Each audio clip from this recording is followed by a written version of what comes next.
iHeartRadio Broadway, driven by Mercedes-Benz. The best or nothing. It's a play about baseball and a baseball team and what happens to a baseball team when one of the members makes a big decision. And I play the baseball coach and has to keep the team together under some rather new and interesting circumstances. Darren Lemming is a star baseball player, arguably the best player in the league, and let's say the Yankees. A huge New York Major League Baseball team and World Series winner, a perennial All-Star, Hall of Fame player, and he comes out as gay at the top of the show. And that sends an earthquake, a tremor through the locker room, through the press, his world of fans, his world of publicity and endorsements and just public reception. But most importantly, it recalibrates his understanding of masculinity, leadership, friendship, partnership, what it is to be a teammate, what it is to be a friend, what it is to be a follower and a leader. We have a character here who is on a team. He's a winner in all sort of senses of the word, but when he looks around, he feels like nobody knows who he is, and he's worried that when they do know who he is, they're not going to accept him. And I think that is something that, to some respect, everybody can relate to. Scott's an amazing director. His instincts are incredible, but he also trusts. He's hired people, and he trusts us, and he wants to have us be involved in it. So it's been very, very collaborative. And every day is, it's 10-hour days, 8-hour days, and they fly by. And you go home just buzzing with, I can't wait to get back there tomorrow and do more. So we're really discovering the play for ourselves, getting it into our bodies, and figuring out exactly what the physical vocabulary on the stage is going to be for us. Because once we're up there, it's us doing all the work, and it's important that it's in our bodies and in our minds and our hearts, and Scott knows that. I'm finding all the different places. There's so many components to this story. You don't have to love baseball. You don't have to know anything about baseball. You don't have to, so let me just say that, to really be drawn into this story and to identify with a whole host of characters from all different backgrounds, all different worldviews, point of views. And I think Richard has been able to give each and every one of us a central, pivotal part to a larger story. You guys are going to be blown away. Michael, as Shane Mundit, is incredible. I've known Jesse for some time. Patrick's new to me. But these guys are cast perfectly. I can only hope that I'm fit half as well as these gentlemen do. It's never too late in life to do whatever you want to do, whether it's take on a hobby or fall in love with a new sport or come out as being gay or homosexual or whatever. It's never too late to take ownership of what you love to do and be. I think often, sometimes, I speak for myself, I'm a person who likes to be very comfortable.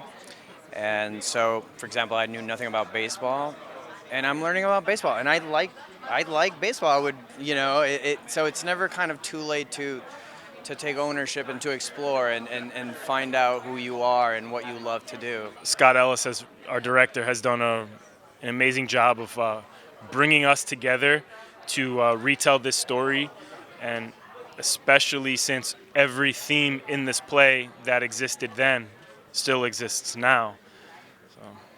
Yeah, I really think, for me, this is a play that I feel is always going to be relevant, just because the characters are so real, and so much of the drama, so much of what happens is rooted in their personalities and who they are, and I think those people will always exist. But as for the specific themes of what the play is about, it really is, everybody's been talking about how shockingly similar, specifically baseball and the world at large is compared to when it first came out. So I think on both angles, there's really a lot there to sink your teeth into. It's a hilarious play. It's incredibly well written, very cerebral, very biting, very contemporary, even though it was written 20 years ago.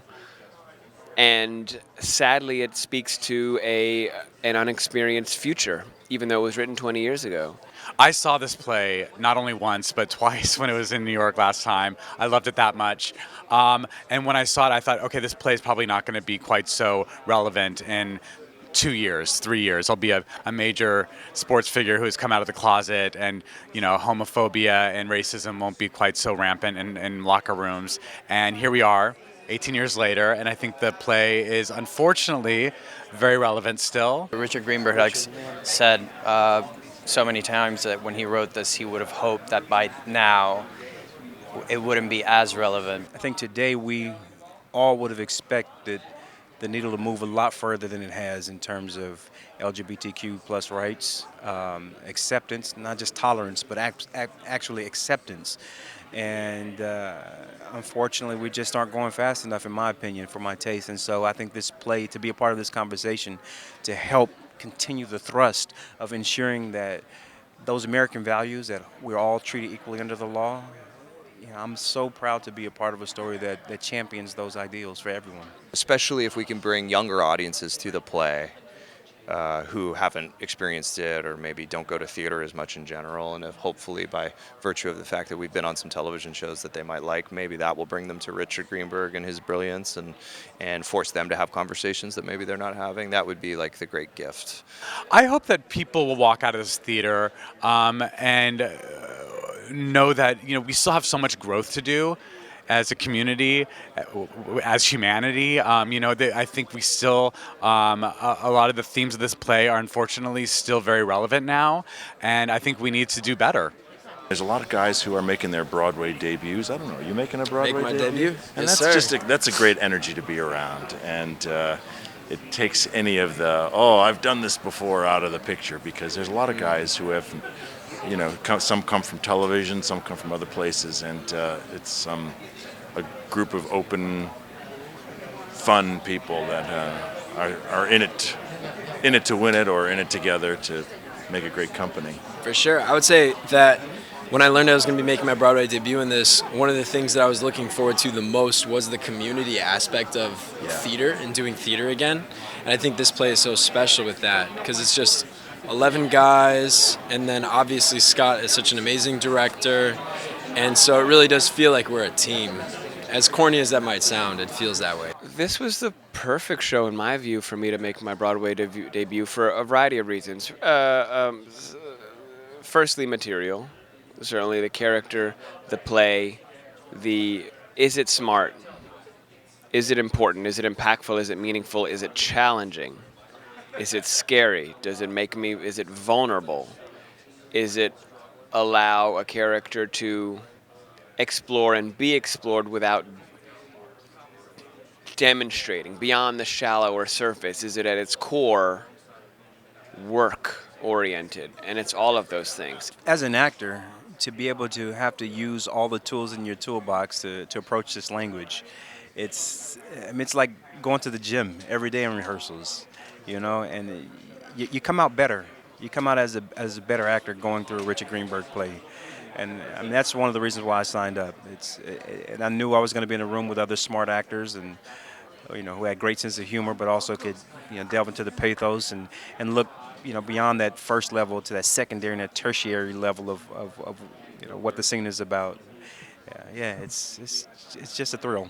There's a lot in it, and it's really funny, and it's very poetic, and I feel like I want them to take away what they take away from it. There are so many different themes going on throughout the play that we hope audiences connect, whichever way they do connect through their own personal experiences, that they feel a part of the play. And that's what we're trying to do as a team.